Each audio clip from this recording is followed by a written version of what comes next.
హల్లెలూయా. దేవుని నామానికి మహిమ కలుగును గాక. ఆమేన్. సైన్యములకు అధిపతి అయిన ఆ దేవుని స్తుతించెదము.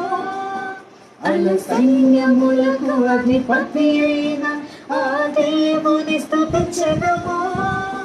అలసంద్రములను దాటించిన ఆ యెహోవాను స్తుతించెదము. అలసంద్రములను దాటించిన ఆ యెహోవాను స్తుతించెదము. హల్లెలూయా స్తుతి మహిమ ఎల్లప్పుడు దేవునికి ఇచ్చెదము. ఆమేన్. హల్లెలూయా స్తుతి మహిమ ఎల్లప్పుడు